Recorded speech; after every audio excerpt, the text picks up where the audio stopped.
meeting to order. Please rise and join me in saying the Pledge of Allegiance. Allegiance to the flag of the United States of America and to the republic for which it stands, one nation, under God, indivisible, with liberty and justice for all. Thank you all for being here.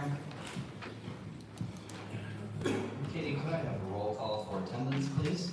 Yes, Councilman Beckley. Here. Bruns. Here. Flynn. Here. Morrissey. Here. Soha. Present. Stuchel. Here. Wolfram. Here. Mayor Pro Tem Johnson. Here. All present. Thank you, Katie. We'll move on to approval of the agenda. One thing I want to say before that, a good friend of the city, Dennis Wainscott, has been in and out of the hospital this week several times. I think he's on our housing commission, board of review as well. So please keep him in your prayers. He's up in Jackson and apparently is accepting visitors. Okay, we will move on to the approval of the agenda. We have one change, Mr. Mackey. I would request that we remove item C under communications, Hillsdale Airport update. We will move this to the next council agenda. Thank you. Travis isn't with us tonight. Do I have a motion? Motion on the floor from Councilman Morrissey, seconded by Councilman Soha to strike Roman numeral 6, letter C, Hillsdale Airport update. Any discussion? All in favor? Aye. Any opposed? The ayes have it.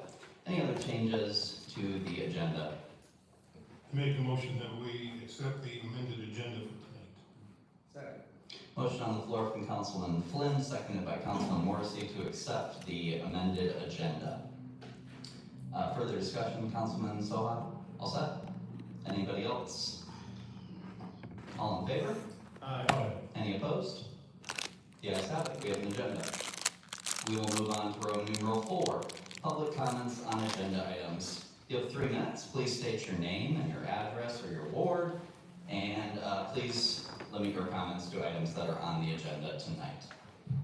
Thank you.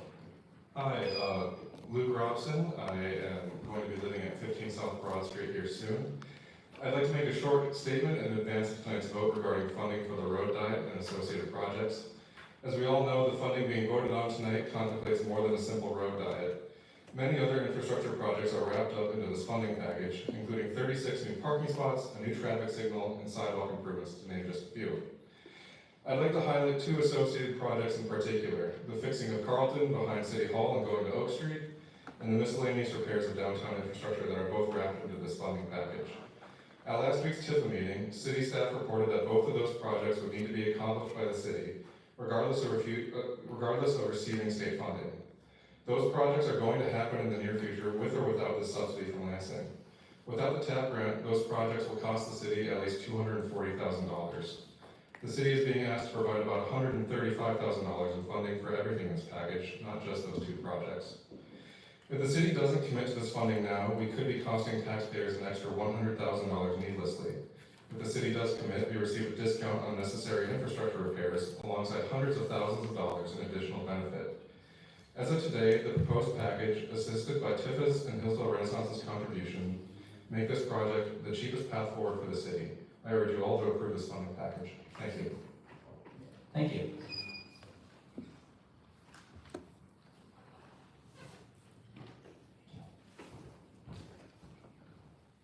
Zach Snyder, 36 East Bay Street. I think you all know where I stand on this issue. So I got some comments from the Hillsdale Daily News' latest article they just posted for a lot of people that are against this road diets. I'm just going to read off their comments. Vote no. A resounding no. That's the general consensus. Fix some back roads. Vote no. With the amount of streets that are in horrendous condition, I don't understand that would be okay to pay up to $400,000. Use that towards streets, quit the special assessments. Another person commenting, I agree with that. Somebody else saying no. The council should be let go of their duties. They're not just here for they're not here for us, they're just out for themselves. City council claim there's a speeding problem. If there is a speeding issue, the local community gets to keep ticket money.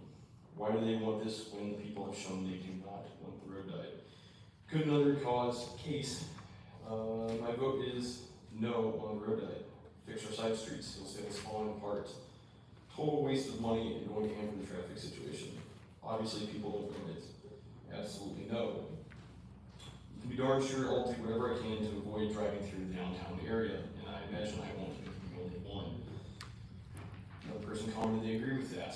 The road diet would accelerate the destruction of our side streets as traffic builds on M99. Traffic flowing onto roads the city pays for will only get heavier. Who doesn't love gravel truck trying to make time rolling down Norwood or West Street?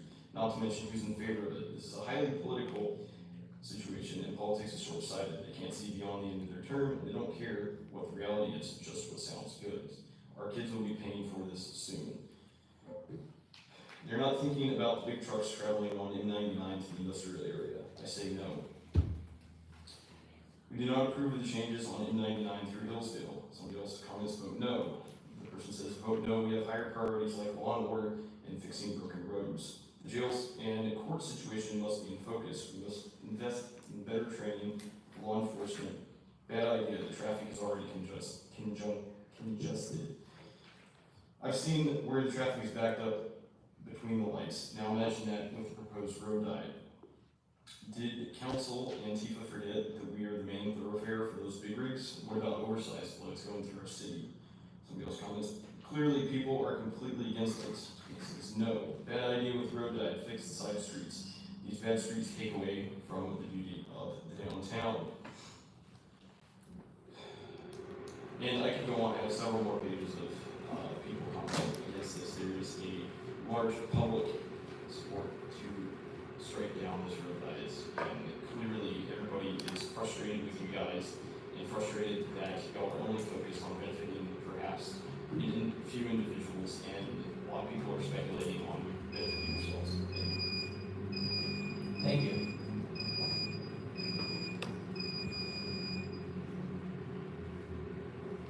Penny Swan, Ward 4. I've been told by a sitting councilman that the road diet's already been approved. So I'm not sure why we have this vote against the road diet. So the road diet's already been approved. We have it there, but you still have some details from my understanding that you're voting on. And if we can get stuff done for no cost, I'm saying go for it. But I have a hard time, as I think everybody else does, when you guys all come and with the special assessments, and I hate to keep going back there because that was a group effort by a committee over a year or two, looked at all the options and they decided the special assessments. And now we've been telling people we don't have any money, so they've got to pay the $5,000 if they want to move their roads up to get it fixed. But now we all of a sudden can come up with a couple $100,000 for this. And I get it, you're getting a lot of work for less money, but the optics just aren't there, and appearance is everything. So say yes to everything we can get without costing money, but we really, the public needs to know, road diet has been approved. From my understanding, maybe you guys could clarify that. So public comment can actually be for what needs to transpire and not just negative against the road diet because it's already been approved. Thank you. Thank you.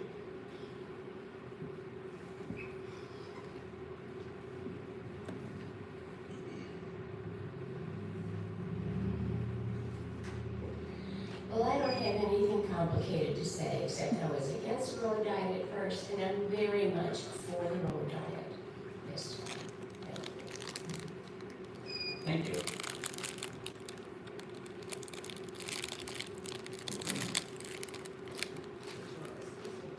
I'm sorry I didn't identify myself. I'm Jean Hillsdale, I live in Ward 4. Good to see you again. Thank you.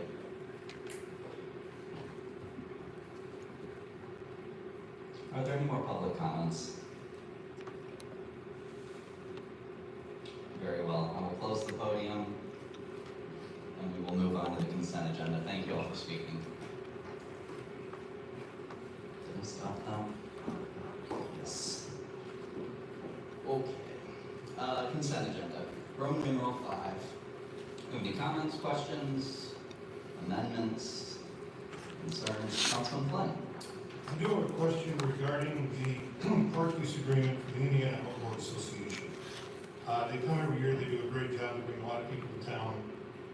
My question is, do they pay for use of the park? Because I see that not only are they using the park, but there's gonna be like 20 campsites and et cetera, and, you know, we do charge people to use the park if they're having a birthday party or a graduation party. I didn't know if we charged Indiana Outdoor Association anything for use of the park. Jason, do you know the answer to that question? I don't know off the top of my head. In years past, they have had no cost. I know moving forward, myself and the rec department have talked about charging around rate going into the future.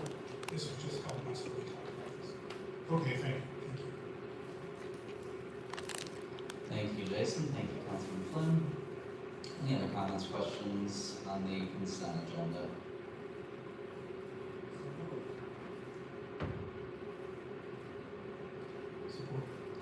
Very good. Motion from Councilman Morrissey to approve the consent agenda as presented, seconded by Councilman Soha. Any further discussion? Yes, Councilman Soha.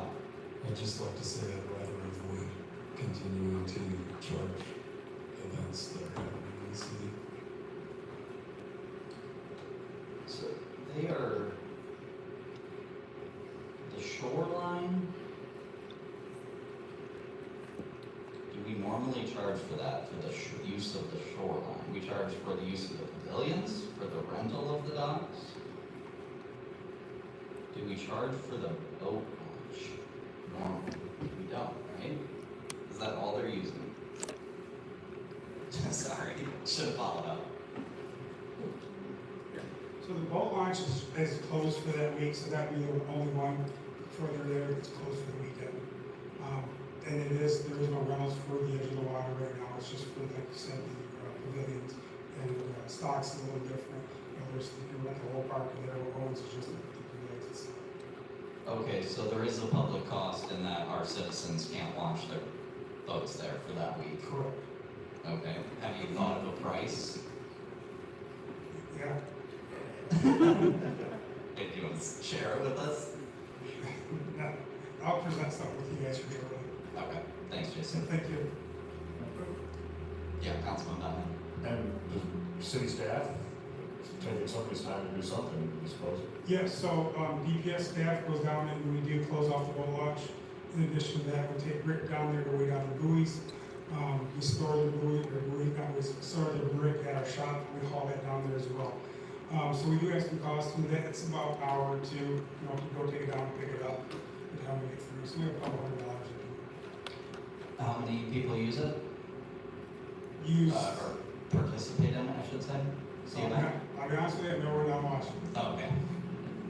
Okay. Yeah, again, one of those things, balancing the man hours of the city versus the public good of the Yeah, event. so I would say on the other side, most of the calls come to our office because the boat launch is closed. Okay. And is that advertised? Correct, we put it about a week early, yes. Okay. Yes, Mr. Mackey. It is something that's handled typically by Michelle Warren, that department, so it historically hasn't came to us, except for how, what you see the cost of that. Okay. So we can have, Okay. Ongoing public services discussion whenever you're ready with that info. Absolutely. Okay, good. Thanks for bringing that up, Councilman Thun. Thanks, Mr. Blake. And I believe we have a motion, a second for Morrissey and Soha. Any further discussion? Katie, could I have a roll call vote on the consent agenda, please? Councilman Bruns, Yes. Flynn, Yes. Morrissey, Yes. Soha, Yes. Stuchel, Yes. Wolfram. Yes. Mayor Pro Tem Palladino, Yes. Councilman Donovan. Yes. 7-0 approved. Thank you. 8-0, excuse me. Okay, we will move on to Roman numeral 6, communications and petitions. Letter A, Hillsdale Hospital Blood Drive. Do you have anyone to discuss this or add anything to it? Okay, it is on August 26th. all blood types. Tuesday, August 26th, 10 a.m. to 4 p.m. Hillsdale United Brethren Church, that's at 1300 South Hillsdale Road. Please attend. Lots of blood drives in this city. You can basically find one every day or every week of the month. That's great. Okay, we'll move on to letter B, Michigan Solar for All, Eagle Director Statement and Letter. And this is Mr. Mackey. Thank you, Mayor Pro Tem. So this was just to share with you the two letters that are in the packet, one from EPA Director that was sent to the state, and the second from the Eagle Director, who's regarding the cancellation of the Solar for All program. And just to remind the council, we had been awarded about $1 million grant to put in it was a 2-acre solar farm at the airport. The project was going to include the payment of rent to the airport, and then the solar farm itself, again, is only 2 acres, but would help the city towards its capacity requirements, as well as the cost that we pay for power. The power, because of the grant involved, the power from this project was about 2 cents a kilowatt hour, where we're paying about 8 cents in our portfolio now. So it would have been cheap power because of the grant, and then it would have saved us annually about probably $500,000 in capacity charges. So there was a financial benefit as well to this. There are a number of the states who are looking at whether they file suit on this to try to get the funding restored. If it does, we will bring it back to council for discussion. But it would have been a nice project because of the cost savings for the city. So that being said, at this point it is on hold. What would the basis of the lawsuit be? Was this money already directed to the state of Michigan and it was rescinded? Correct. I see. I believe it was already approved through Congress as well. Okay. All right. Any questions, comments on this item? Yes, Councilman Bentley. I have a comment. I think it's a mercy that they took it away. And I got the sense when we talked about it before that this council as a body is pretty skeptical of endless acres of solar projects. So I don't know if we want to have a quick discussion about that and maybe ask Mr. Mackey to not put a lot of time into pursuing such goals. I speaking for myself, I don't like that. So. Right. And I'm not saying also if there's residential or some niche stuff, but I'd ask my fellow councilmen just their sense of solar in general. Yeah, I think Congress and the divided state legislature here have sort of made it so that these aren't going to go much further. I was a little bit skeptical when we initially discussed this. The idea was to put it south of the runway, I believe, which seemed okay. It's out of sight, but then it was discussed that it needed to be on state. What's that state road at that point? So yeah, then you're sort of putting it right next to houses and businesses. So I think that's where I would draw the line. If you can make money on it and it's not a blight for the public, then that might be fine, in my opinion. Thoughts from council? Yeah, these probably aren't going to be rolling across your desk too much anymore. All of the incentives are going away. Anything to add from council? All right, very good. Where are we at? Okay, we have struck letter C from Roman numeral 6. Hillsdale County Commissioner verbal update. Yes, Commissioner Ingalls is not here. I talked with him for about half an hour about some of the courthouse issues, and he sent me a very brief update, which I don't have up. Give me 1 second here. I think it's 1 sentence. Okay. County Board of Commissioners are considering a promissory note of up to $200,000 to the city of Hillsdale. Decision to be made by September 30th, 2025. So from the sound of this, they have to go a little bit deeper into their budget negotiations at the county level. They approved their budget in January over there to determine what they're going to do for the courthouse. So if everyone isn't aware, there are 3 options for the annex right now for the district court. Option 1 is $15,000 a month, I believe.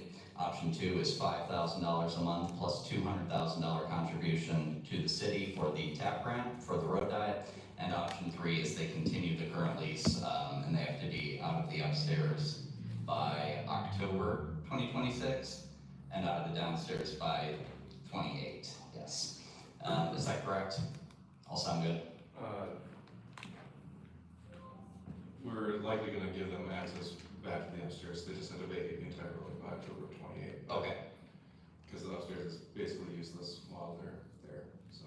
I see. Thank Small you for that. clarification. Yeah, no, thank you for that clarification. Good. So this does make it tricky for the city because if this is wholly paid for by TIFA, the county, and a private donation, that sort of changes the calculation, at least for my vote. So that is the county commissioner's update, something to consider as we discuss the TAP grant resolution. Any comments or questions from council? Okay. Very good. Commissioner Ingles is not sick, thankfully. He's out surfing on Silver Lake. Okay. We are now done with communications and petitions. And we have no introduction and adoption of ordinances or public hearings. So, we're on to it. Roman numeral 8, TAP grant local contribution resolution.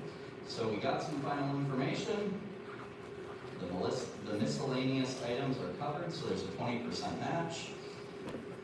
We've got Mr. Fry and Mr. Blake here to continue the discussion. Thank you all for being here.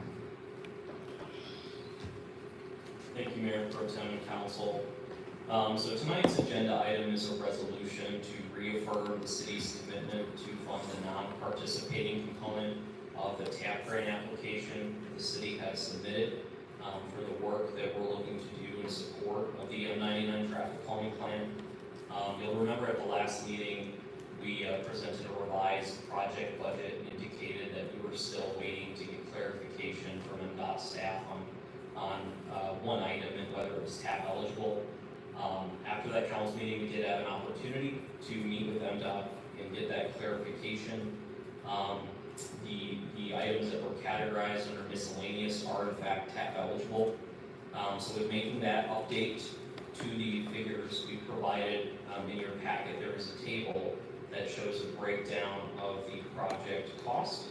The TAP grant project is now estimated at $868,000 with a required local contribution of $395,000.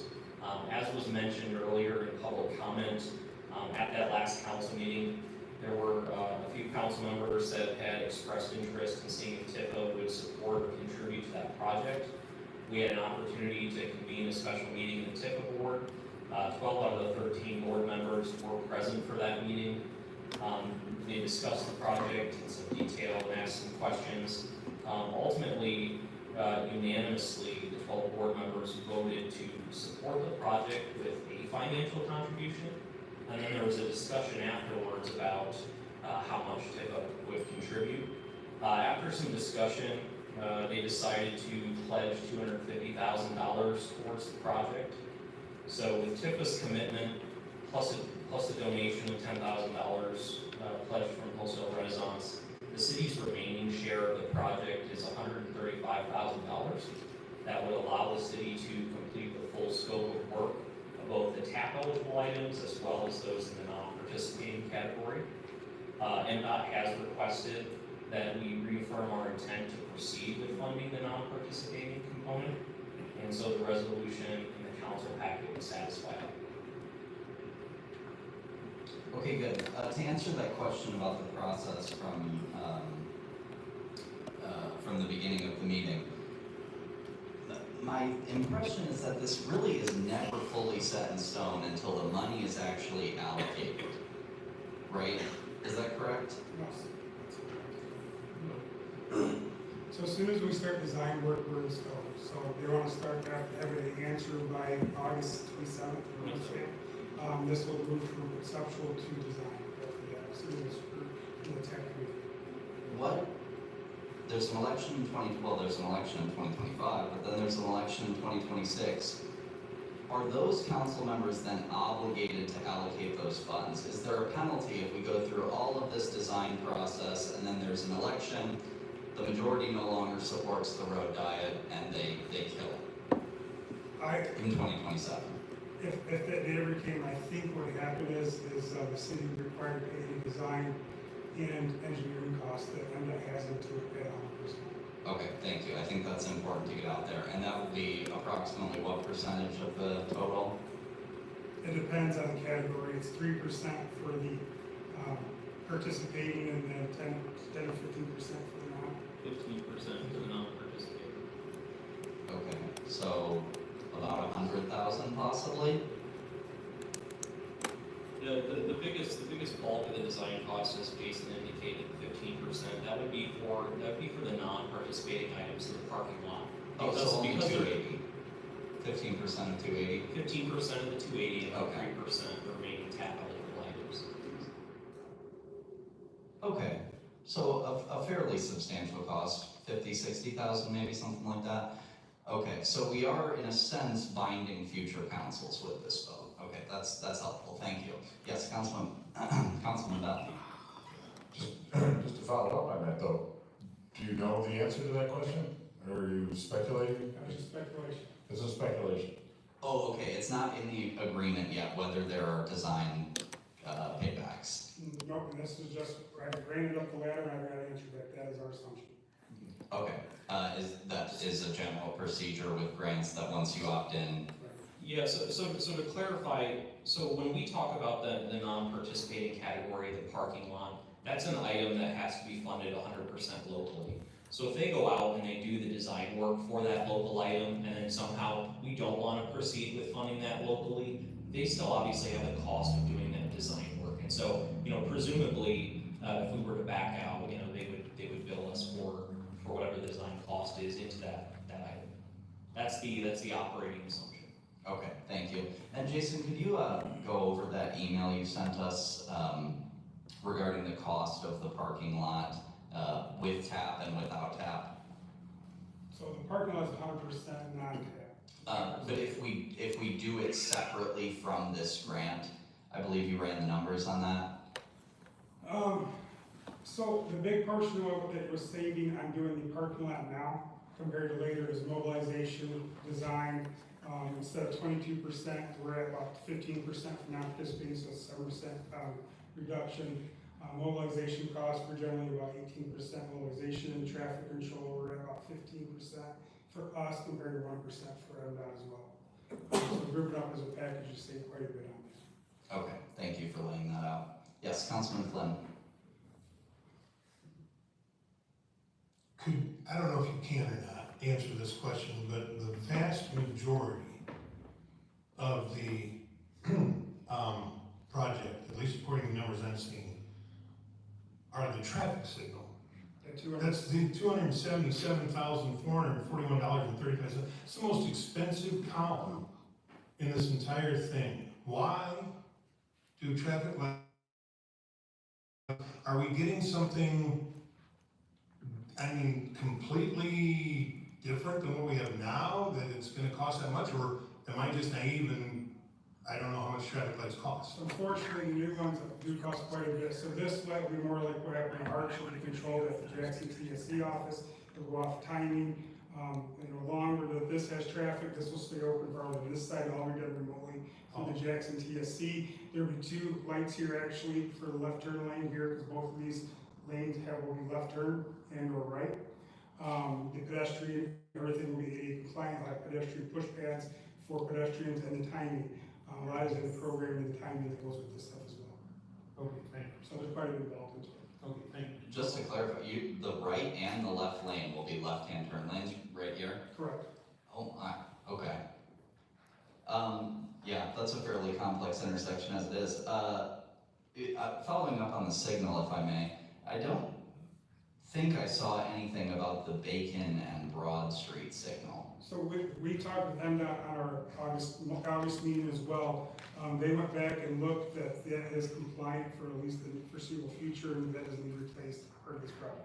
So there'll be a left-hand turn lane, but no dedicated left-hand turn signal there? Correct. Okay, So basically like the one out there in front of the market house. right, Correct. okay. Yeah, thank you, Councilman Bentley. And that's the same for McCollum and Bacon. There's no left turn arrow. They're correct. And we're not getting new lights at either of those intersections. Do I remember correctly that you took Bacon, the new Bacon light out of the project? It was taken out of the project to reduce the cost, yes. And MDOT indicated that it wasn't necessary. Correct. Was that a 20% match? That one would have been correct, 20% match. But they still, the traffic light was just upgraded what's there. It's not putting a left turn lane in. Left turn light. That was putting a left hand. Even if we had upgraded, it would have maintained the same format? Correct. Okay. The traffic study did not show a need for the traffic light to the left.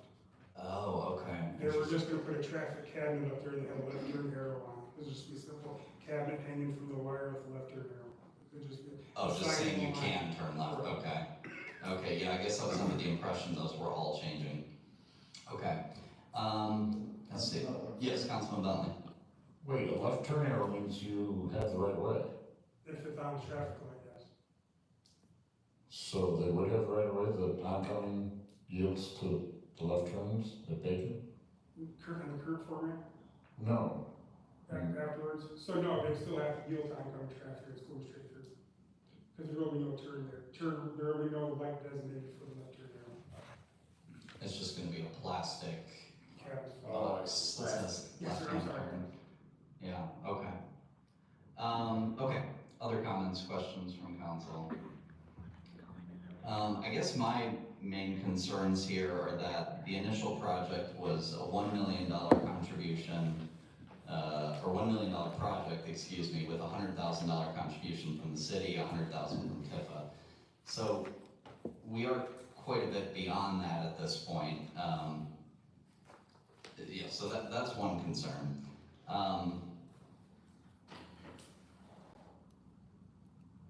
Well, I'll open it up to council.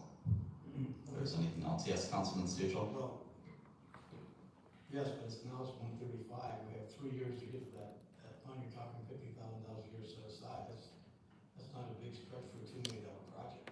I mean, we're already committed to one, now we're talking 135 over a 3-year period, that's not a stretch. Thank you, Councilman Stuchel. Councilman Bruns?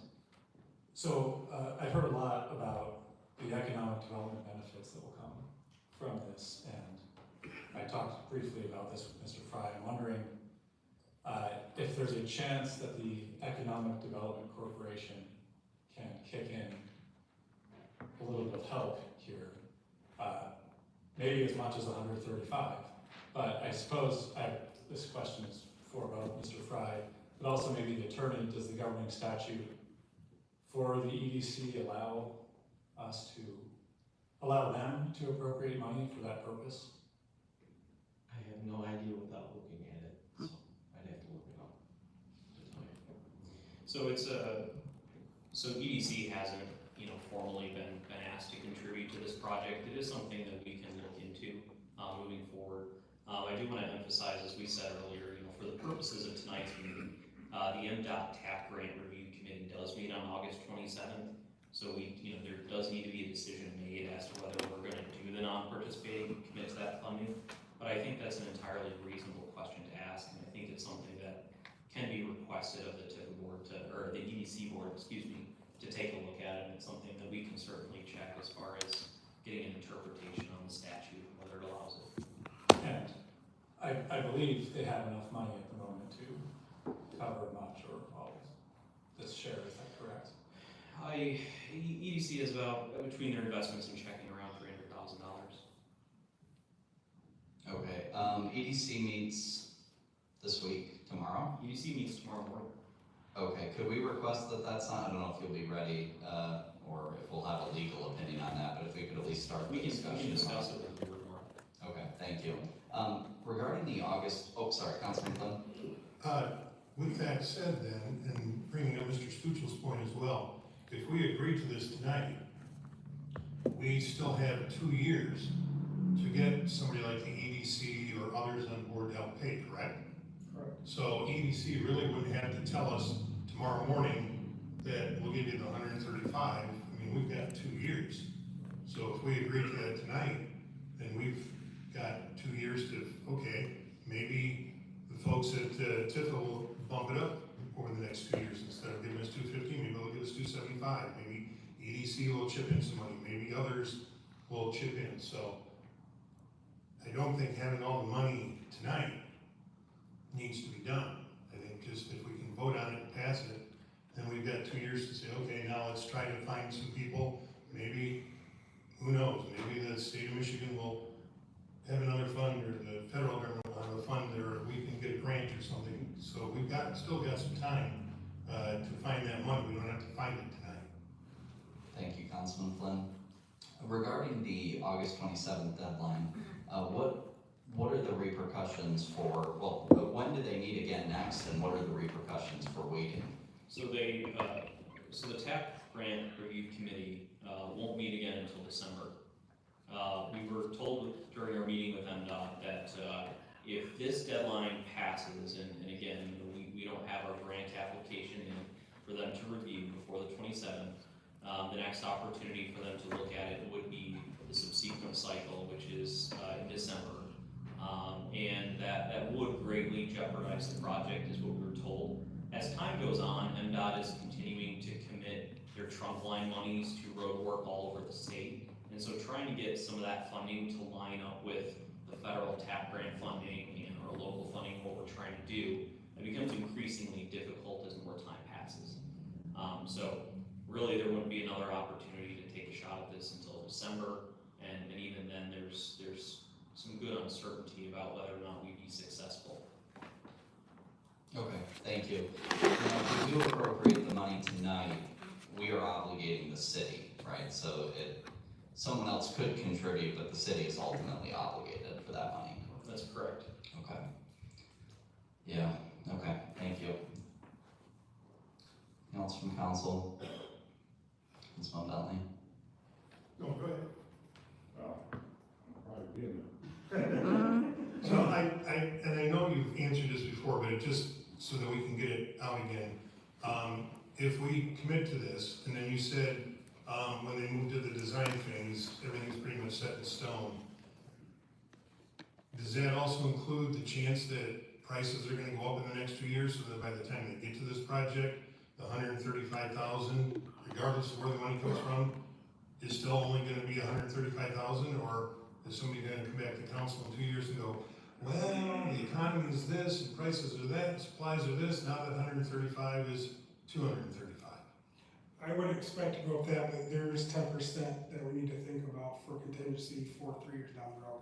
And some of that's already built in. Oh, Yeah, got 4% in here right now for contingency. okay, thank you. So are you calculating based on 2027 numbers, just assuming 6% inflation over the next 24 months? I didn't go that far out, I just threw in a base number. The program was a little, I had to get caught up on doing the program pretty quickly, so I did everything as a baseline item.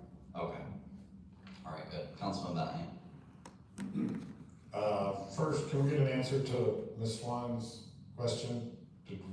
Are we obligated, is this already done? It's been approved?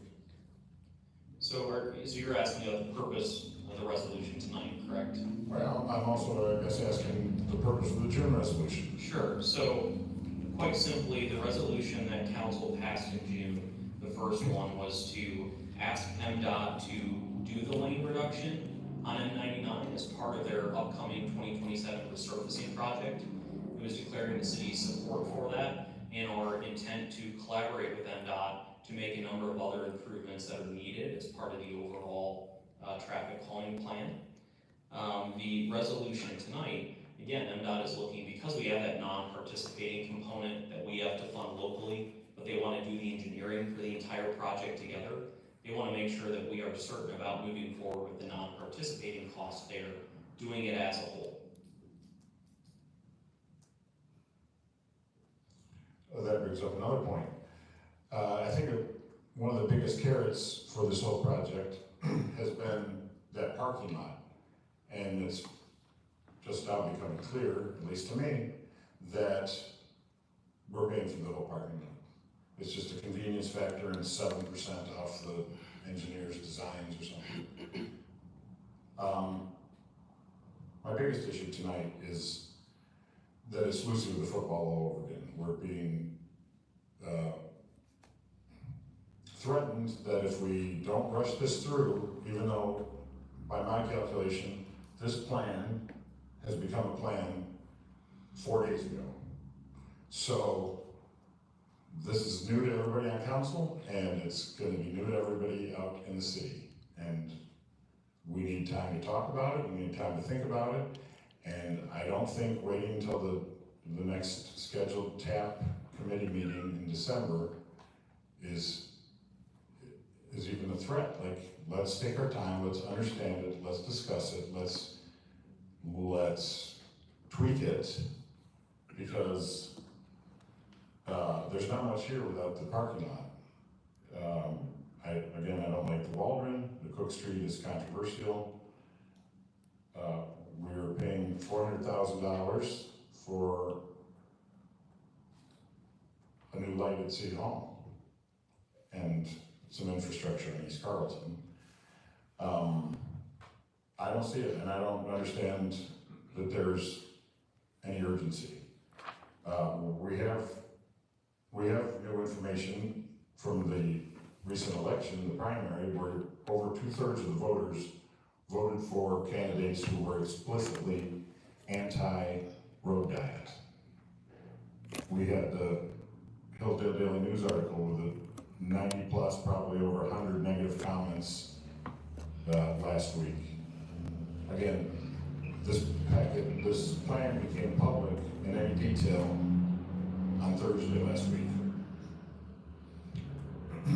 We learned a lot of things tonight that seem important. The speculation about how much we'll be on the hook if we back out in the coming election year, because I think we're gonna have a very different council next year. The light is gonna be controlled by TSC in Jackson.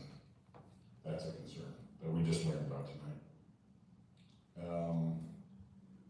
Again, it's a fake deadline. Oh, and this county business, the county may or may not be kicking in. EDC may not be kicking in. We have a lot of unanswered questions, and I don't see any urgency to vote tonight. Thank you, Councilman Bentley. Councilman Stutzel? I'm gonna start off by explaining the TIFA meeting that we had last Wednesday. We had 12 people, mixed reviews when we sat down and talked, or what we did, we sat down and talked and discussed the issues, questions were answered, and it was a 12-0 vote to push this project through. The reason I say that is because some of the things Mr. Bentley has said is, nobody wants this. Nobody wants this. I mean, he's adamant about that. He says it over and over again. Well, the people with real skin in the game in the TIFA district, people own businesses, own property, they want it. In addition to TIFA, there's 36 signatures, you have them right there, 36 signatures of people who live in TIFA, work in TIFA, own in TIFA, that want this. It's gonna slow, here's the other argument, it's gonna slow down traffic. It's a calming project, yes. It's gonna quiet the road down, it's gonna slow down, that's what it's called. But the studies show that it's roughly about a 14-second delay is what we're gonna see overall. It's too expensive.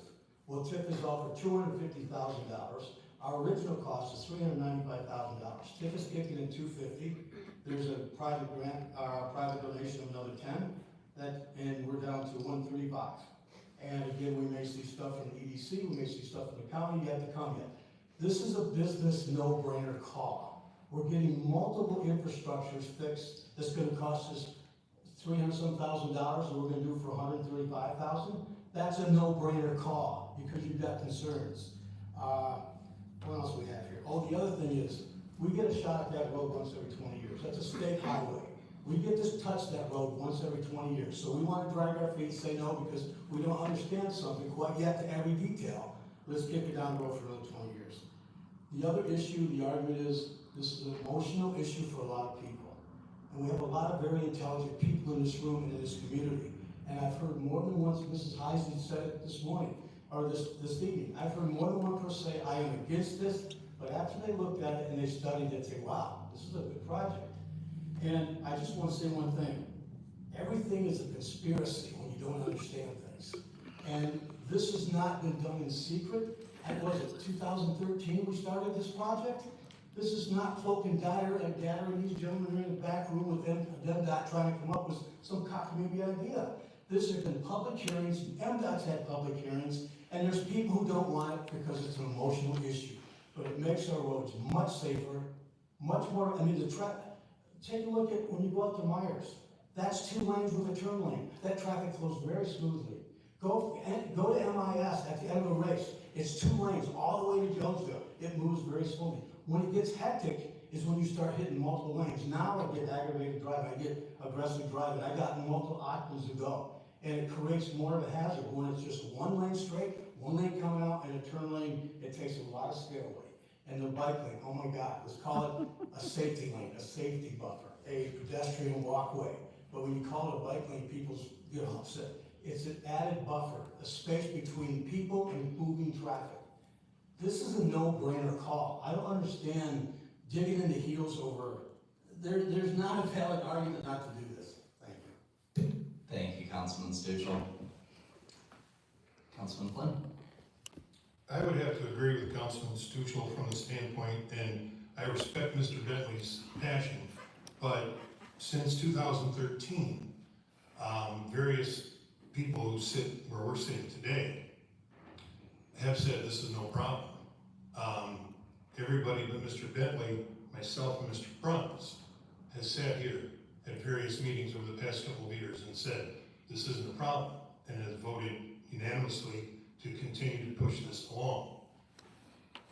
All of a sudden, here we are, and then now everybody's panicking. Where were the panicking people 12 years ago? Where were the panicking people 6 years ago?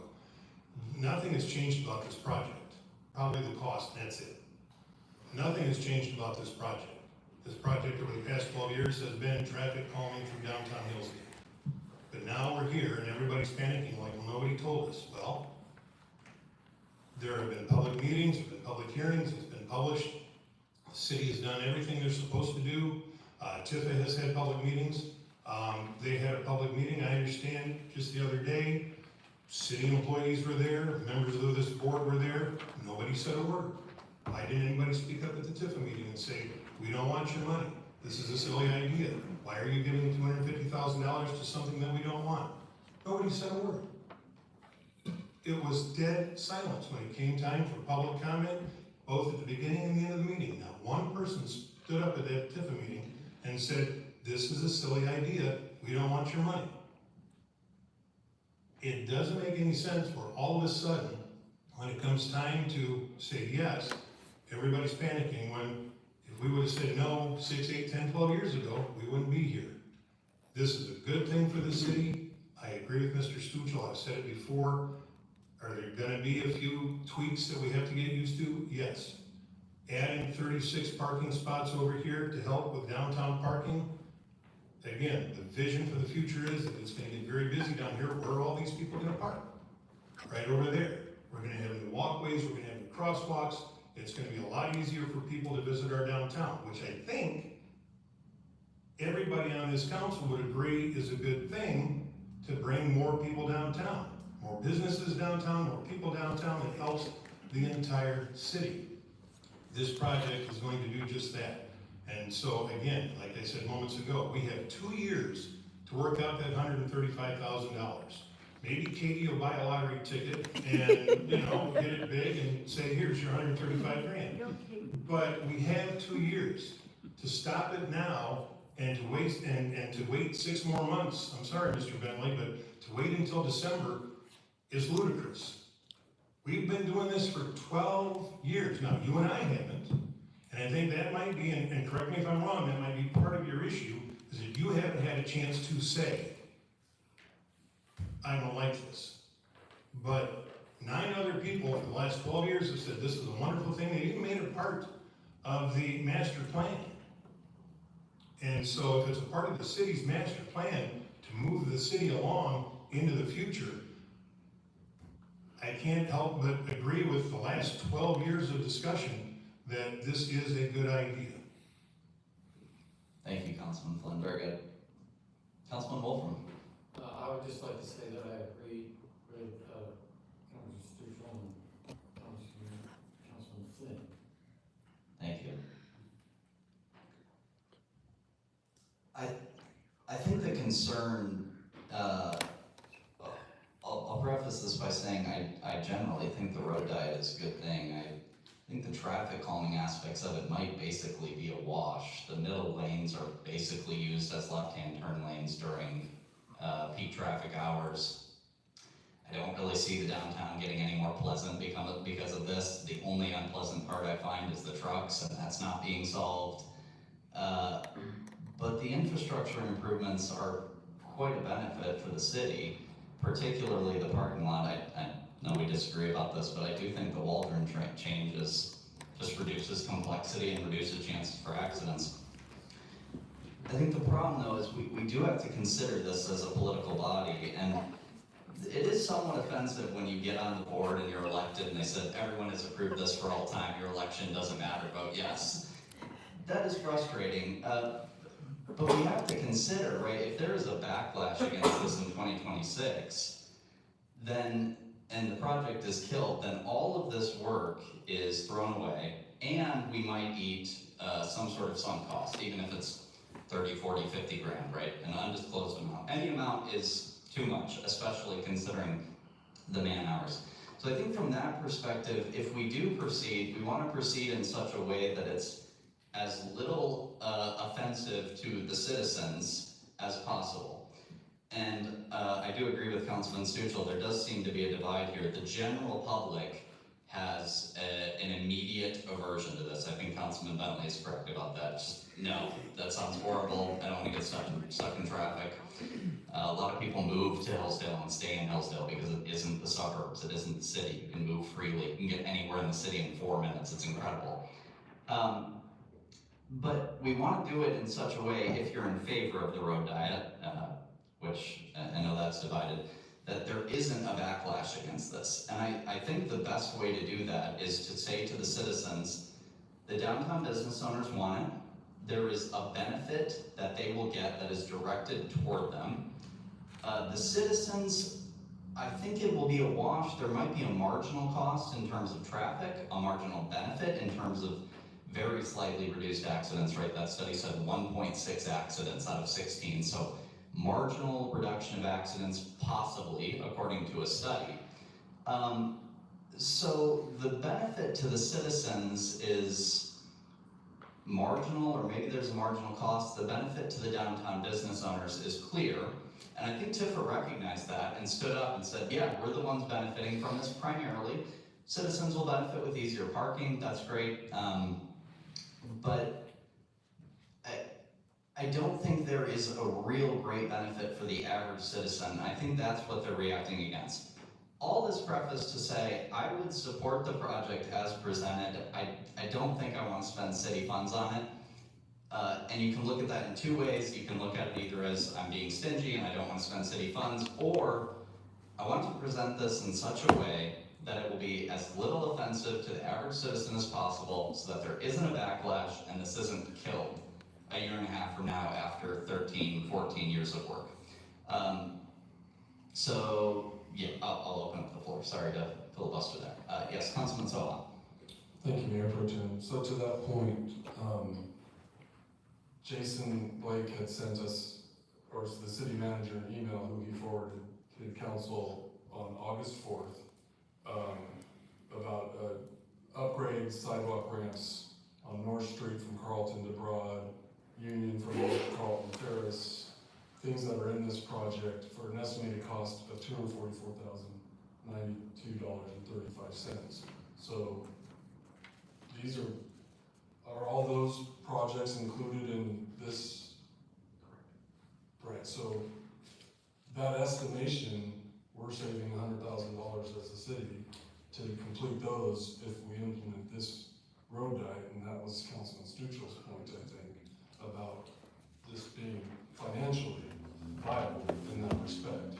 We are saving the citizens $100,000 for these infrastructure projects that need to be done, and will probably be done in the near future. Do you have a time frame on when that was supposed to be accomplished, Mr. Blake? So the way we looked at that is we looked at doing a grant for Carlton a couple years ago. We were unsuccessful with the TEDF grant. So part of that, we would like to apply again for Carlton.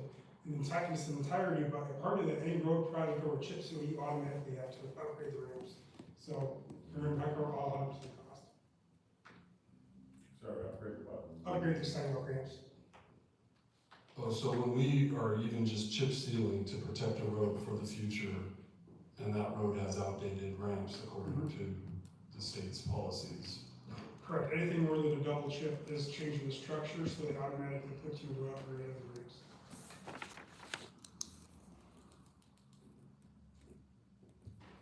All set? For now. Okay, thank you. No, and that's true. As people have said here, perception or appearance is reality, which is a horrifying philosophical doctrine and totally false, of course. But politics is reality, and the politics of it is that if the headlines tomorrow say, road diet moving forward, contribution from the citizens, $0. That's going to be much easier to sell and much easier to maintain. And when the citizens are saying, look, special assessments for residential roads that the city has an obligation to maintain by law, but grants for improvements that many see as dubious, that creates the perception that there is a two-tier system, right? That when Berry Street in the Tifa district is redone, Tifa contributes nothing, they're expected to pay their special assessments. When the road diet is done in the Tifa district, the city is expected to pay that cost. Yes, Councilman Stucci. When we have a special assessment, David, what's the percentage of the project that the people pay? I mean, It's pretty low. It's below 20. okay, TIF is kicking in over 60%, sir. Yes. That's not a minor part. That's No. over 60% of the project. So they're paying their special assessment to TIF district at 250. We did look into special assessments for this, but the delineating factor is special assessments are for roads and with a direct benefit.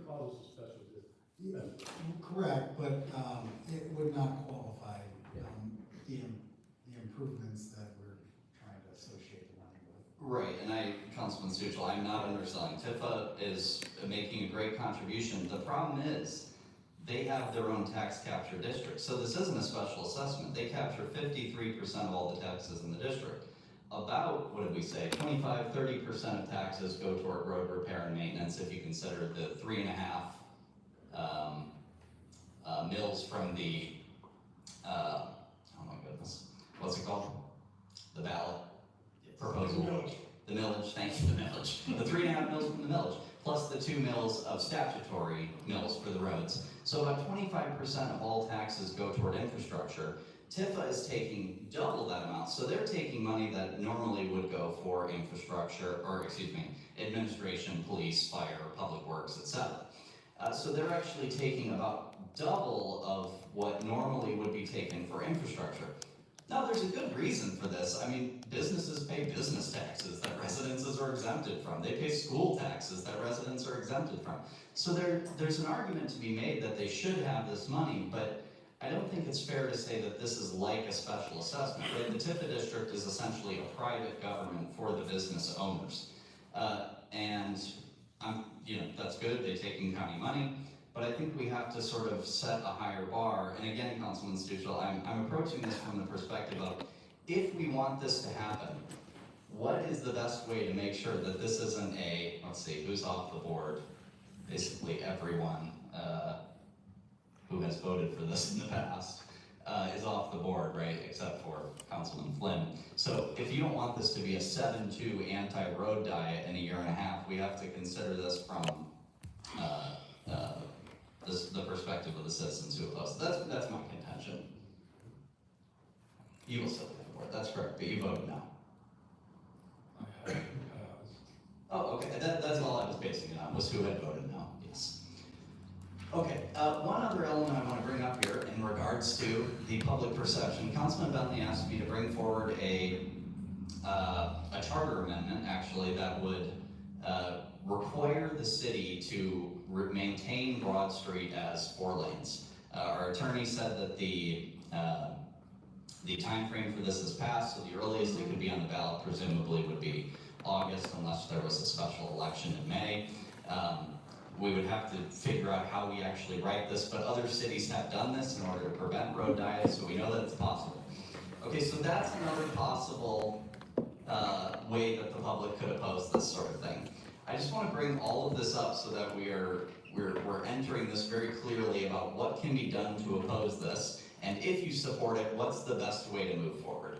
Okay, any further comments from council? Yes, Councilman Flynn. I would like to make a motion that we accept the TAP grant local contribution resolution as presented. Support. Thank you. Motion on the floor from Councilman Flynn to accept the TAP grant resolution as presented, seconded by Councilman Stuchel. Further discussion, Councilman Morrissey? Yes, we're talking about $135,000 from the city funds. $135,000, it should be mentioned, is really not a lot when you're talking about road reconstruction. Road reconstruction, a mile of road reconstruction is what, about 1.2 million, something like that. So the idea that we're somehow sacrificing local roads to this is a mistake. Thank you. Yeah, I think you're correct about that, but for example, the Berry Street special assessment was about 20%, and it was about 100, I think it was actually 120 to 140,000, the special assessment portion. So again, if we can ask the Berry Street residents to pay 20%, I think it would be fair to ask the business owners as well. Mr. Blake? Yeah, if I may, as far as asphalt work, there is no asphalt work the city's paid for on this project. Everything is paid through MDOT, all of our cost shares for the brick, sidewalk ramps, etc. The only thing that we're paid for that's actually on the street services, pavement markings, part of the light, etc. There's no actual road work we're paid for. So I just don't throw that in. Thank you, I appreciate that. Further comments? Councilman Bentley? They've piled up here. Councilman Flynn said nothing has changed, which I find among the most shocking things tonight. It's done nothing but change, and I'll just focus on the last 2 weeks when the city manager said that $200,000 was going to be the city cost. And by city, thank you, Tifa, but it's the city. You know, that's an accounting thing as far as I'm concerned. I know you guys probably feel differently, but this is city taxpayers' monies. So it's 400,000, so in 2 weeks, so that number's doubled. And you can go all the way back. The original thing, as Mr. Beaker liked to say, was to find a place to put a bike rack downtown. So it has evolved and changed, and there's been games and misdirections and roundabouts, and it has changed consistently. Mr. Stuchel said 14-second delay. That's a talking point that I need to put to rest.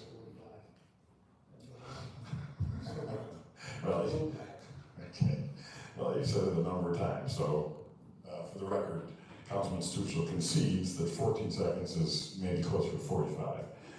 I won't quibble with your calling it a no-brainer over and over, or accusing people of conspiracy theories. The fact of the matter is, the people don't pay attention to what goes on in the master plan, city council, TIFA. The people are out there living their lives. The people only show up when they are aggravated because they have been blindsided by a ridiculous plan that none of them wants.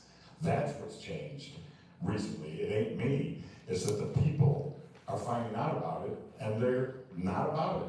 And if anyone wants to call my bluff on that, let's have the election. It's an 80-20 issue. It is what it is, and everybody knows that, and that's why it's been handled discreetly in these little bodies that nobody's paying attention to. TIF is not even on the cameras, for Pete's sake.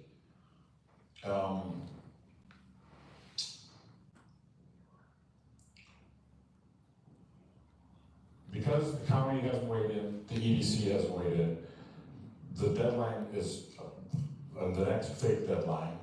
There's a December TAP grant committee meeting that can accommodate our needs. We need to find out about the speculation about how much our penalty will be when we, I would say, all but inevitably reverse what is about to happen here tonight. I'd like to know what we're really on the line for the penalty. For these and other reasons that are not coming to me, I move that we table the resolution. Can't. You already got a motion. We already have a vote on that. I believe a motion to table overrides a motion to pass, doesn't it? If it gets support. Second. Of course. We have a motion to table. Motion by Councilman Bentley, second by Councilman Bruns. Katie, could I have a roll call vote? So I want to know, yes, we table it? No, we do not table it? Yes, we table it. Okay. Okay, Councilman, Yes, Councilman, does a motion to table allow discussion? It does? Mm-hmm. Councilman Soha? I just want further discussion. That's fine, I just wasn't clear if it allows, yeah. I'm fairly sure it doesn't. Robert's Rules expert. Not an expert, but I. No, I'm asking for one. Yes, please. Let me check your rules, how about we do that? Thank you, I appreciate that. Andrew, I'm not sure that there. I don't think we have those specifics, no. OMG meeting. What? I would say yes, if it's a motion, you can have some discussion on whether that be tabled. Okay, Councilman Soha. I just saw that Councilman Flynn looked like he wanted to say something. Was I incorrect in that? I don't mind the vote. I just thought I thought somebody. Okay. I would be fine for tabling. Yes, Councilman Bentley. Councilman Stuchel, please don't talk to me. Use the microphone. He said, draw it out, whatever. Please use your microphone when you address me. Let's just have the vote. We've got a motion, we have two of them. Which motion, we're gonna table or not, and let's vote, we're gonna pass it or not. You guys have been saying the same thing, nothing's changing. Let's have the vote. As you said, we're talking about something that's gonna affect the city for 20 years. I don't mind, I can be here for 3 hours, I don't care. I would, yes. So I did, you actually do address that question. Motions to fix the time of the next meeting, to adjourn, to recess, to table, or to limit or extend debate, and to call the question shall, once supported by a second, be voted upon immediately without debate. So there you go. Katie, could I have a roll call vote? yes. Councilman Flynn? This is a table. No. Morrissey? No. Soha? No. Stuchel? No. Wolfram? No. Mayor Pro Tem Palladino? Yes. Councilman Bentley? Yes. And Bruns? Yes. It's 3-5, it fails. Thank you, Katie. Yeah, I would like to know more about the EDC and the county commissioners. As I said, I think if you think this is a good idea, the best way to move forward is to have no contribution from the city. I think that's a strong argument to make, and I think that would be the best way forward. We have a motion and a second. Is there any further discussion? Katie, could I have a roll call vote? Yes, Councilmember, is it Morrissey? Yes. Soha? Yes. Stuchel? Yes. Wolfram? Yes. Mayor Pro Tem Palladino? No. Councilman Bentley? No. Bruns? No. And Flynn? Yes.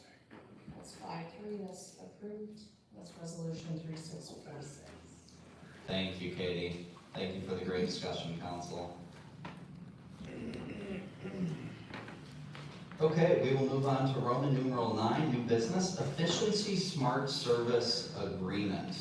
Mr. Mackey. Thank you, Mayor Pro Tem.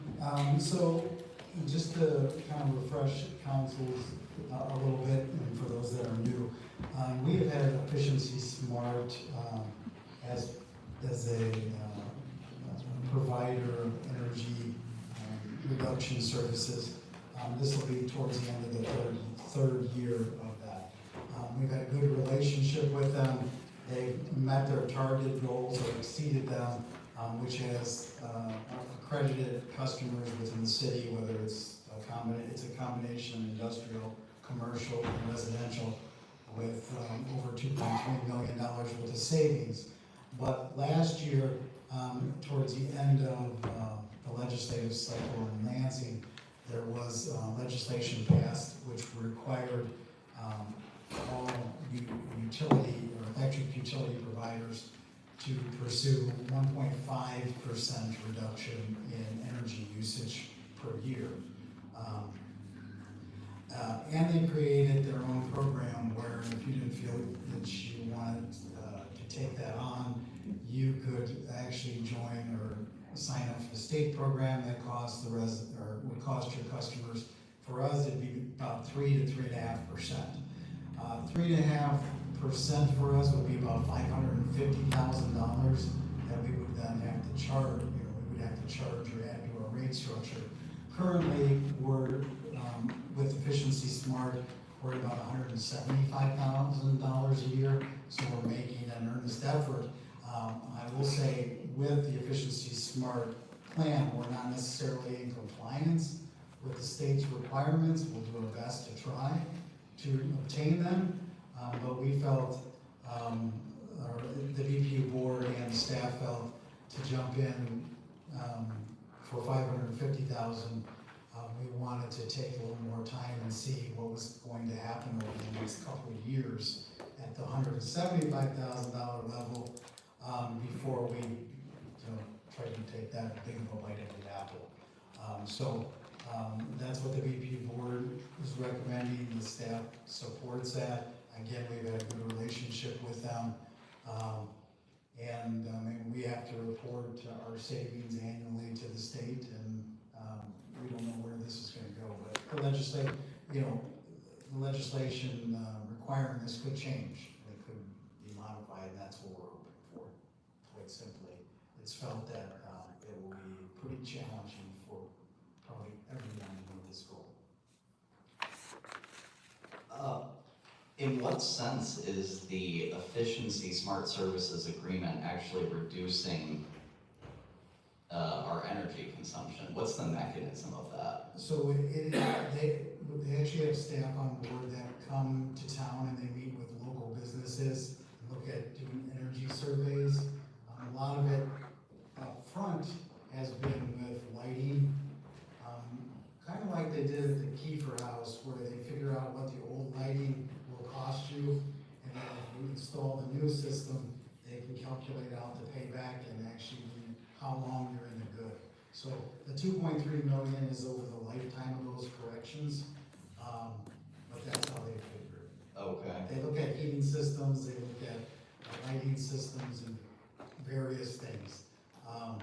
To reach the state's goal, it's speculated by many in the utility industry that, and particularly the public utilities, that we would be looking at buying people more energy efficient refrigerators or AC units just to reach this goals. Who is we? Different, when I say we, well, I guess when you ask we, what are you asking? Who's, are we just asking the Kiefer House, hey, can you install more energy efficient light bulbs? I think No, they're actually coming to us. Most the businesses that we see, they come to us and ask, hey, about reducing their electric costs.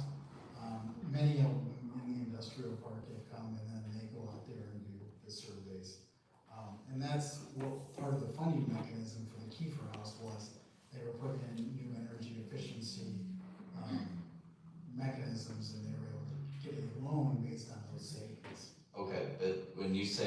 we're gonna buy, we're consulting with businesses and households, we're not going in and subsidizing their upgrades. So that's what is speculated, that this goal would require us to meet it. And that's what I don't think anyone wants at the BPU level, or I assume the council. Okay. And then you mentioned this briefly, but at the very end of the agreement, I won't go there. AMP says we are not getting you into compliance with the state. That's a disclaimer. That is correct. So are we reducing liability by entering into this? I mean, what are we saving ourselves from lawsuit? Well, there's been no clarification on what the state's plan is if you're not in compliance. Typically, they give you time to get into compliance, and I suspect worst case would have to join their plan, which would cost us more money. It all boils down to dollars and cents. Okay, so it's like the 2030 plan. You need to be 50% energy renewable, but we're not going to tell you what the penalty is if you aren't until you get fined. Okay. We believe the goal would be to work towards it and see how high we can get, and watch the legislation to see if there's any changes that back off. Okay, and I assume this isn't growth restrictive, so this is like per capita or per square foot. If we build new stuff, we don't have the same limit. Correct. Okay. All right. Any comments or concerns from council? Okay. Yes, Councilman Soha. Mr. Mackey, just, if we didn't engage with AMP, would we be forced to engage with the states? We could either engage with the states. There are other private entities that do the same service, none of which have guaranteed that they can meet that goal. And we could do, Coldwater does their own program, but we just do not, we're small enough and we don't have the staffing levels. Because you have to verify income, like in this case, the goal is, one of the goals is to benefit low to moderate income residents. We don't have that capability to, we would have to source that. So this is basically us outsourcing, the state asking us to find ways to reduce our energy consumption? Correct, but we have been doing it for the last 3 years. And why does the state care how much energy we consume? I can't answer that. I personally find it offensive that the state reaches that deep into our personal lives. I think it's idiotic. I do think this is something that council and should speak to our representatives and state senators over. Yeah, you'll notice that the two major items of business are us responding to the state. Yes, agreed, Councilman Soha. Thank you. Yes, maybe we should. I'm sure Representative Wards is with us on this, but maybe we can send her a letter from the council saying we would, if council's okay with that, we would like this to be rescinded. Okay, do I have a motion? Until she does that, I make a motion that we approve the execution of an efficiency smart schedule with American Municipal Power, Inc. Second. Thank you, Councilman Flynn. Motion on the floor to renew the contract for 2 years, 3 months, seconded by Councilman Morrissey. Katie, could I have a roll call vote, please? Councilman Soha, Yes.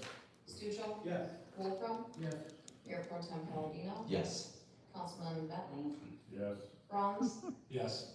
Flynn, Yes. and Morrissey. Yes. 8-0 is approved. Thank you, Katie. Resolution 3647. Thank you. That's the, nope. Roman numeral 9, letter B, September 2nd council meeting discussion. There is nothing here. What was that added by staff? That was added by staff in talking to the directors. At this point, we don't have much of anything for that meeting. So it was just put on here for council to discuss whether we would want to cancel the meeting. Yeah, that's, most people just traveled the day before, maybe, I don't know most, but a lot.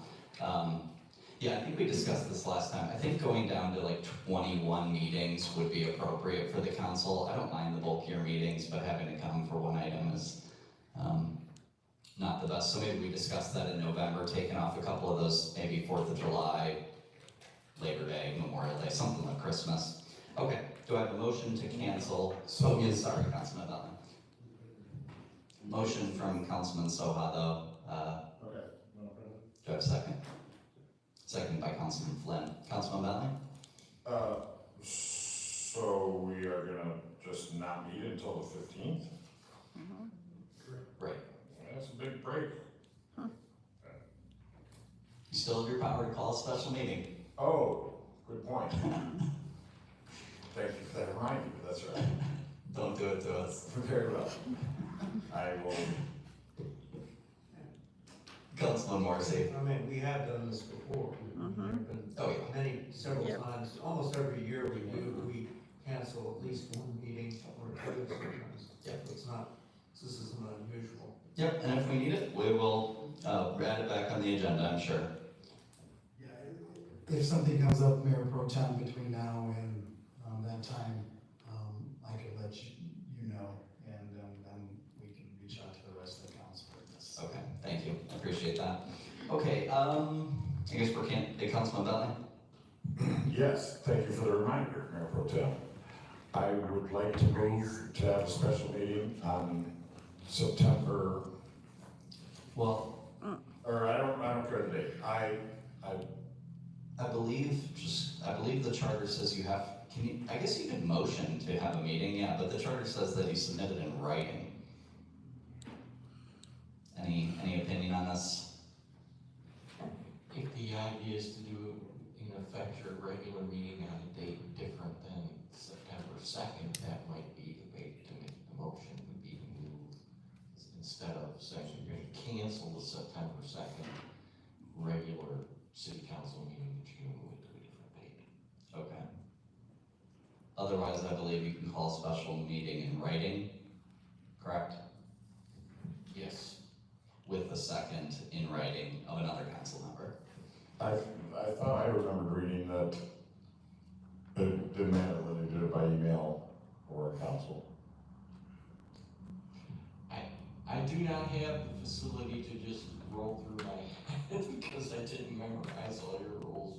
It's But they, 6 dot. you might be able to. Yeah, 6.2, I can read it Well, again. the reason I'd rather do it here is because I am interested in my fellow councilman's input as to date. But yeah, if the second is gonna be vacated by staff, then that seems a convenient time for me to call my special meeting. I thought that we had a motion and We the do. second We do. to cancel.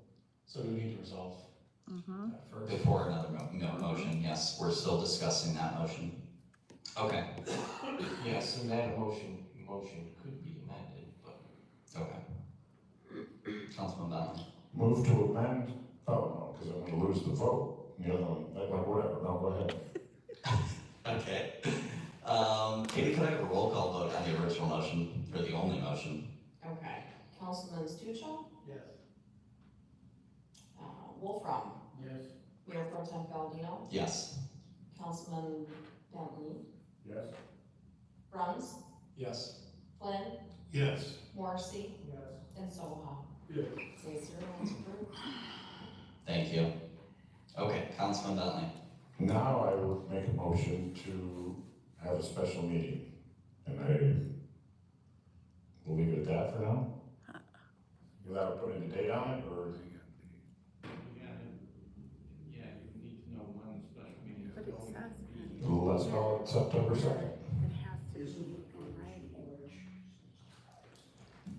If I could just read the provision real quick. Special meetings shall be called by the clerk on the written request of the mayor or any two members of the council on at least 24 hours written notice to each member of the council, served personally or left at his usual place of residence. Sorry, this is from the 1950s. That doesn't make any sense.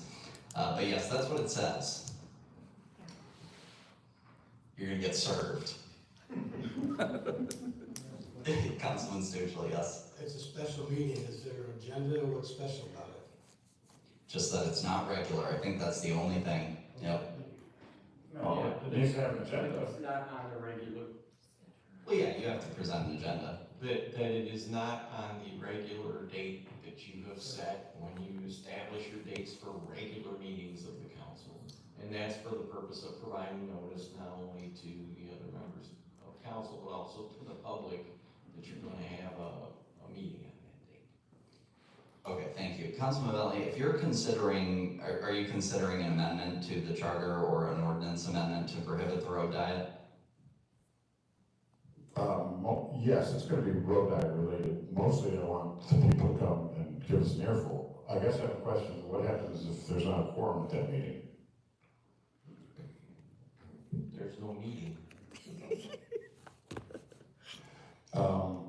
Yeah, road diet, ballot measure. I guess this is maybe as good a time as any to ask the attorney. What would it look like to get a signature drive going to get it on the ballot by November of '25? So, to get something on the ballot, you have to look, there's a state statute that determines how many weeks before the election you have to have the language submitted to the county clerk. So you have to have your certified language come at that point. And it differs in terms of what the process is depending on whether it's an initiative or whether it is something that the public body itself is putting on the ballot, like a charter amendment that was approved, for example, by the members of the council. And the issue with that is, if I can remember, it's like 12 weeks before the election, the language that's going to be on the ballot has to be certified to the county clerk, which in the case of this election in November of this year would have been this past Tuesday, last Tuesday. That was for, if this body did it, is it, you think it's the same time frame? If It's the same. Signature drive? Okay, I assume so too. Yeah, that's the date that language has to be certified to the clerk. Now, whether there may be a difference in the longer period in terms of petitioning something, but that would be something whoever was going to circulate a petition would need to take a look at. That's not something that I opine on. Can you opine on May of '26? I would have to look at the schedule. Because I guess I thought, were I to win the mayoralship, that this seat would be voted on in May. And then I heard, no, we've already had our special elections, even though this is a regular election. Do you have an opinion about that right now? Is May on the table? Not off the top of my head, no. I mean, if you want me to take a look at that, I can give you a reasoned opinion that says, here's what I think and why I think. Thank you. I would like you to do that.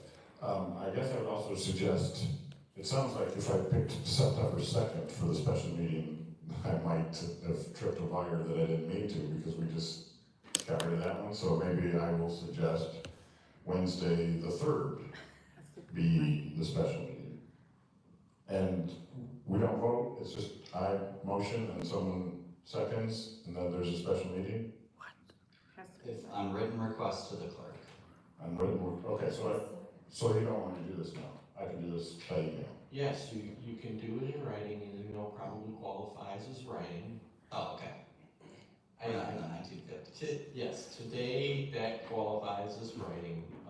There's the Electronic Signatures Act and all that kind of stuff that I think ends up making it equivalent to the same. So if you and someone else that's a member of the council requested a special meeting be called, it could be called for whatever date you request.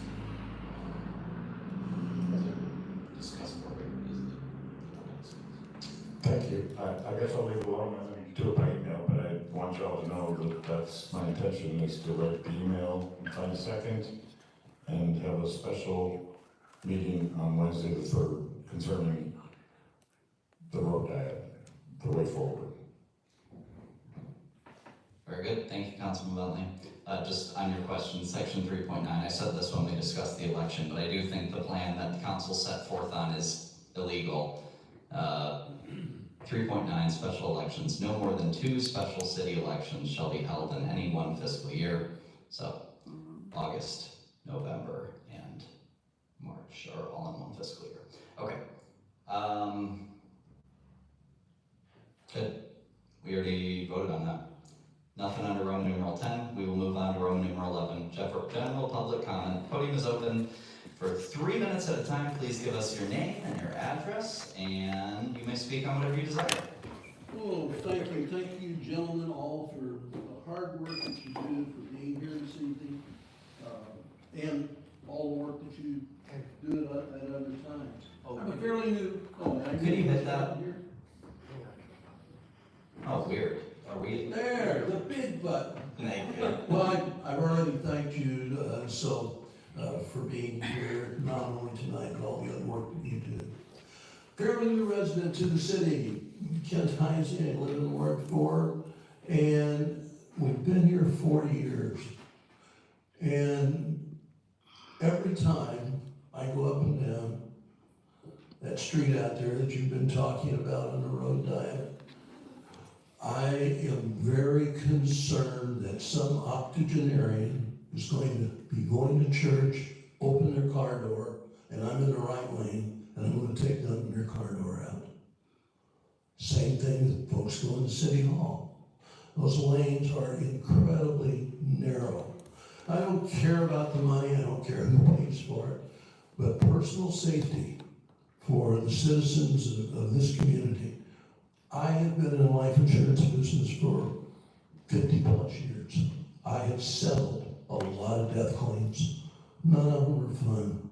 But when it's a tragic accident that could have been avoided by someone, one, paying attention, and two, the conditions that they are in on the streets.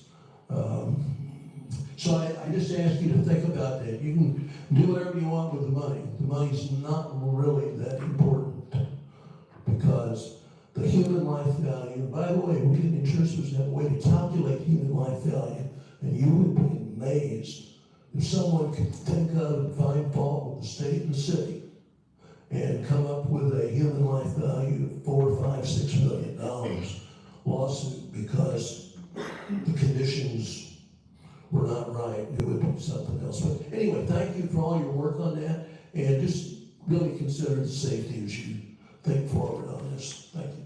Thank you, sir.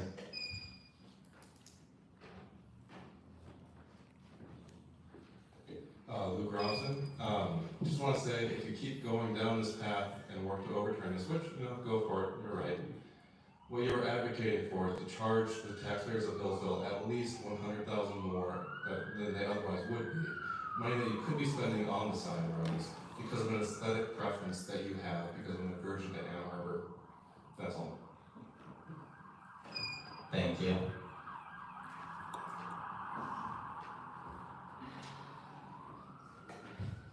We can just leave that on since it's public comment. First, the solar farm, Penny Swan Ward 4.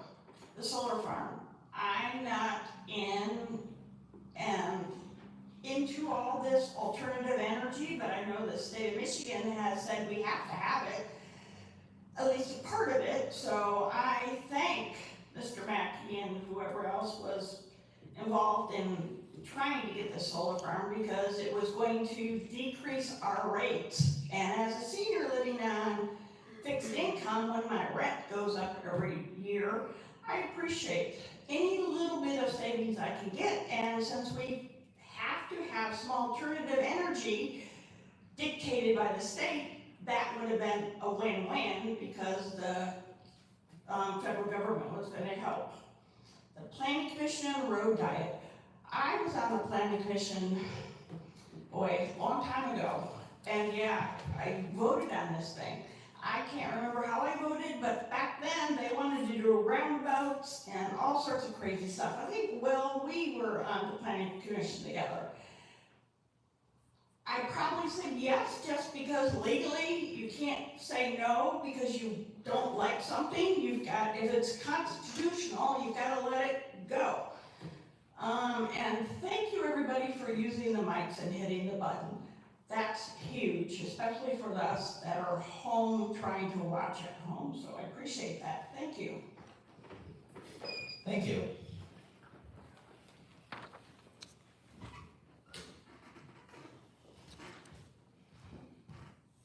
Just in case the toned down council members don't understand why the citizens are mad at them for obviously spending a lot of time and effort to spend money on a road that doesn't need fixed, that is maintained by the state, yet will also use your positions to max out their taxes and then put special assessments on their roads and still not get them all fixed. But you're all focused on fixing the road that you guys aren't responsible for. That's why everybody's mad. Thank you.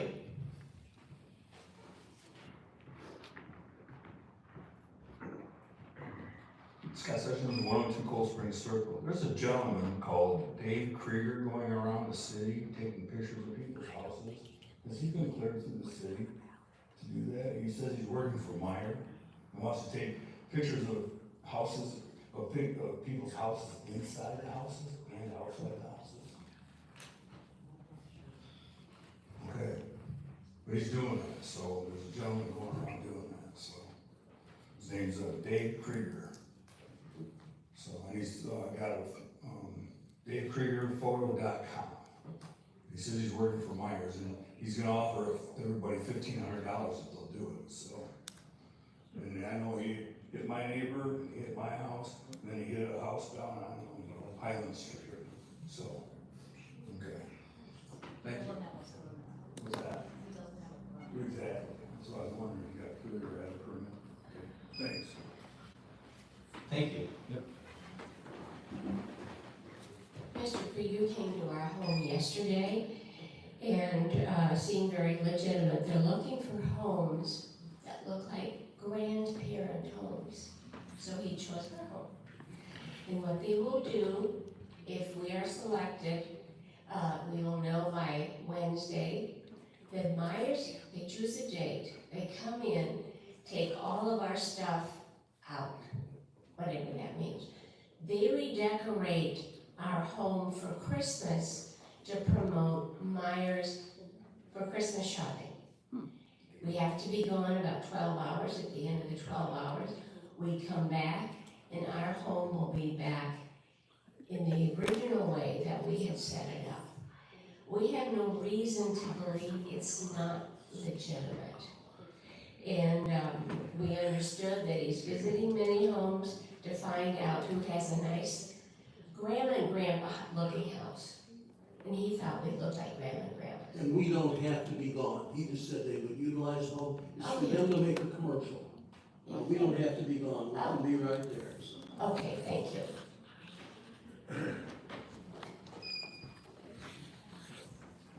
Hi, I'm sorry, I just have to speak up. I'm Kathy Kellerman, and I work fraud every day. I'd love to have a side conversation with you because this situation greatly concerns me. If it's too good to be true, it's too good to be true. So I would use extreme caution, and if you have a business card from this individual, I would love to have that so that I could do some research for you before you engage this person, because it is a huge red flag, and you're putting yourself at risk. And they have a targeted audience, and most fraudsters do this. They target the elderly people. So please connect with me.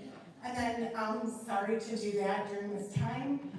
That's just my area of expertise, and I see a red flag. I just wanted to say congratulations to my fellow opponents, Mr. Nutley, Mr. Sessions. Congratulations, Mr. Soha. Maybe there's another chance for us. Anyway, I just want to say thank you for all the work you do. I would also encourage City Council to please hear the city residents. There's a lot of chatter from county residents, and so I'm just saying I would implore you to seek out the city residents before you make your decisions. That's all. Thank you. Kathy Kellerman, Ward 3. Thank you. Okay, thank you.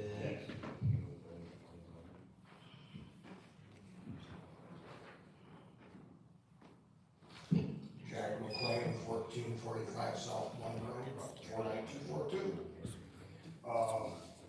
One question I had was, what township was the airport gonna put the solar panels?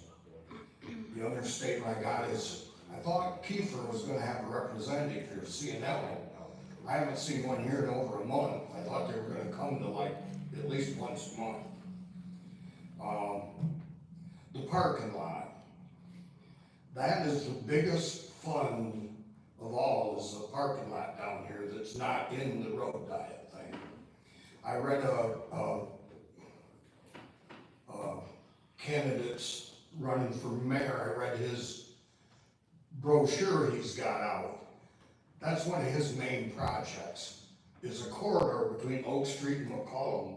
But yet he wants the taxpayers to pay for it. He doesn't want it to come anywhere from this cap thing, which I thought was kind of a ridiculous thing. Why would you campaign for something and then say no about it? The other thing I got is, he's also campaigning for communications between the college and I guess the city, which I don't understand that either.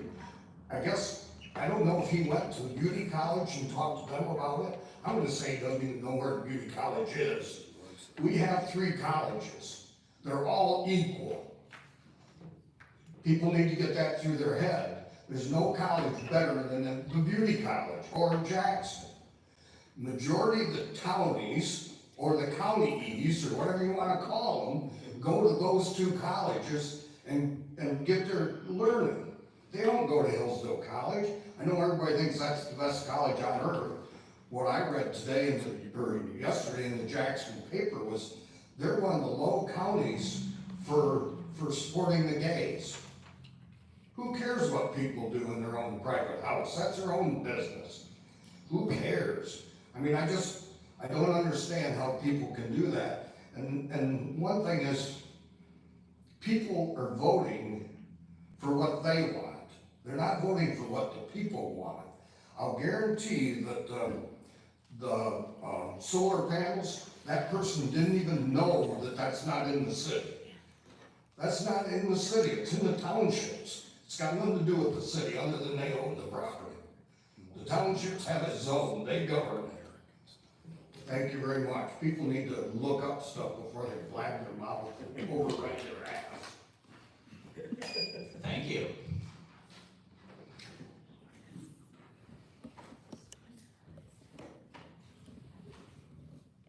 All set on public comment?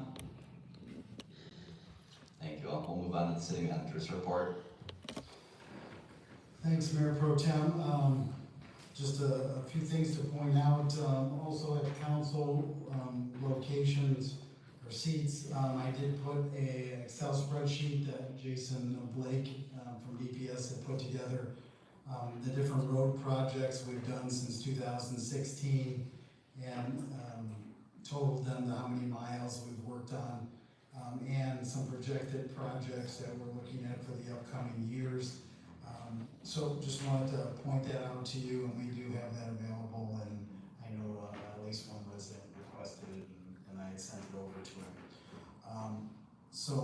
In regards to my report, just a few things. We have a police officer job opening. The city of Hillsdale is looking for a qualified applicant for the position of police officer. The position does not require applicants to be certified police officers, as a successful candidate will be sent to the police academy to obtain the NEMCOL certification. Prior education in law enforcement and criminal justice is preferred, however not required. An employment application and consent and release of information waiver are available on the city of Hillsdale's website. Second, we have the summer block party this Saturday. Just as a reminder, Hillsdale Renaissance is hosting a free community block party in downtown Hillsdale this Saturday, August 23rd from 4 to 9 p.m. There will be food trucks, live music, games, and more. This is a free event and open to the entire community. The city offices will be closed for Labor Day on September 1st, so just want to remind everyone, and that includes the City Hall, the EPU office, the Hillsdale Community Library and dot ride transportation. And lastly, the summer property tax deadline. So summer property tax bills are payable without penalty or interest through Tuesday, September 2nd. There are multiple ways to pay your bills. You can pay online using the City of Hillsdale's website, pay by mail, via check, or use a drop box in front of City Hall, or pay at the Treasurer's office Monday through Friday, 9 a.m. to 12 p.m. and 1 p.m. to 3 p.m. On the first floor of City Hall. That's all I have. Thank you, I appreciate it. On the streets, do we know if Galloway Drive, South Street, Willow and Lake, and Industrial, which are for the next 2 years, whether those will be special assessments? Right now, we do have the consulting engineer we're working with that's putting together cost estimates on those projects, so we can come back to council and share that information and so council can decide which projects we move forward with. Okay. Yeah, on that, I still would like to follow the procedure of getting everything laid out, getting a sheet with their monthly payments and going door to door beforehand and making sure that this project is solid on a good foundation with the residents before we bring it into the political realm. On the engineer, do you have any update to share publicly on that? So the engineer we're currently working with is a consulting engineering firm. That's an agreement that council has approved up to. We have received an application for an engineer that's from the area that is interested in the position that we have open. So we have an interview coming up at the end of this week, so we'll know more hopefully at our next meeting. And I'm fairly hopeful because this is someone from our county, so. Wonderful. we're gonna get on their turn. Great, wonderful. Please give them our thanks for applying. Councilman Bentley. Also, the other positions, in progress, electric, water. We have not had any progress on either of those at this point.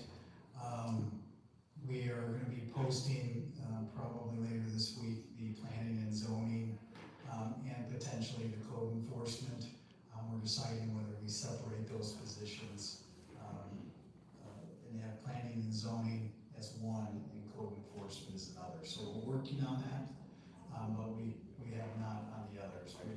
The engineering one was a nice surprise to receive that, so. Thank you, Councilman Bentley. Anything else? Yes, Councilman Flynn. Two things. First, a quick question for Dave. I have received it myself again, actually twice in 2 weeks. I've had several others come to me with the same envelope from the BPU, scaring, I use the word scaring, but informing people that they're not covered if the sewer blows up in their yard and this and that, and they want insurance or whatever. Could you speak to that? Is that a legitimate thing? Is that a BPU thing? Because people are coming to me going, the BPU wants me to pay more, and I keep telling them it's I'm not sure what it is. So it is a legitimate thing. It's a company that provides insurance service cost or insurance for either your water or sewer laterals that go from your house to the main. And in some cases, people have collected on that and they paid for their repair or replacement. But the BPU is not affiliated with the company, but we did give authorization for that. I think where the confusion comes in is that the return address on the envelope is the Hillsdale Board of Public Utilities. It's not this company, so they see a BPU letter coming to them, and then they see this, and I think they get a little confused. I would caution, I guess for lack of a better word, and I've told my constituents this, is to check with your homeowner's insurance first, because if you're already paying for it, if you're already covered through your homeowner's insurance, then you really wouldn't need this coverage. Yeah, I would, that's good advice. Okay. And secondly, whether it's you or Jason or both, I would like to say thank you, thank you, thank you. For the last 40 years, I have been quietly, but asking why we couldn't get a list of streets 5 or 10 years out that are going to be worked on or that are thought to be worked on, so that people would know, hey, my street's on the list, instead of just coming up and saying, okay, here's what next year is. And I mentioned this in a meeting several times, couple of meetings since being on council, that if people knew ahead of time that their street's gonna be done in 2, 3, 5 years, they can start saving, they can start squirreling some money away, so that if it is a special assessment program, then they've got that extra money that they can put towards that. So, the people on Reading Avenue I know have been dying to have that redone, especially from Hallett Street out to the city limits. And I know that the folks on South Street, that's been something that's been done for 20 years, but now that they know that, hey, we're on the list, at least they have an idea that, you know, if they start squirreling some money away, that they can help with that. So whoever put that list together, thank you. Yeah, and I think it's important to mention that that's just the next few years, but we want to continue and get that list a little larger and over a certain number of years. It was something that we had hoped to get done when Christian was here as an engineer, but quite simply, with the amount of work we had going on during that time, it just wasn't. So, Thank you, Councilman Flynn. Councilman. It is I mean, if we're going to think out loud about sides for that, it's interesting that you said Reading and South Street, because those are two very different neighborhoods. And I believe Reading probably would be happy with a $5,000 max on the special assessments, whereas South Street, you get a lot of pushback. So again, the project that some of us are trying to do on city council, or at least I'll speak for myself, is find the middle way where it's not one size fits all, and we can accommodate both South Street, which desperately needs it, and Reading, which wants it and can afford it. So that's all. Thank you, Councilman Bentley. Anything else from council on the city manager's report? Okay, thank you very much. General council comment? Yes, Councilman Morrissey. Yes, on this business that Mr. Sessions pointed out, on this Krieger fellow, I don't want to say what other people should do, but I will say that if someone comes up and targets me as a senior citizen, appears on my property asking me to do anything like that, I will usher them away from my property. Thank you, Councilman Morrissey. Any other general? Yes, Councilman Bentley. Yes, I'd like to thank Jack McLean for mentioning a couple items in my direction. The reason I didn't bring up the big beautiful corridor, I did bring it up, but I don't have any leverage to get it into the plan. That is, of course, part of my frustration. Again, I think Ferris Street, the parking lot, should all be considered, and since it touches the MDOT thing, I think Jack's right. As far as the town and gown, I do not disparage by omission the other two colleges you mentioned, but what's your number? There's 1,700 migrant workers that come here every year, so that gets most of the attention, and that's where most of the friction is. I had one more. Oh, I'd like to clarify whether the party this weekend, costumes optional. Could you speak to that, please? Councilman, you are free to come dressed up however you like. I think he's gonna come in his MDOT uniform. Anything else from council? Yes, Councilman Sohan. I meant to ask this when we were discussing the diet, but is the traffic light required? Yes. Plus, that's only, what, $40,000, something like that. That was a 20% item. Yeah. Anything else from council? Very good. motion to adjourn? So. Motion on the floor to adjourn from Councilman Flynn, seconded by Councilman Soha. All in favor? Any opposed? The ayes have it. The meeting is adjourned. Thank you all.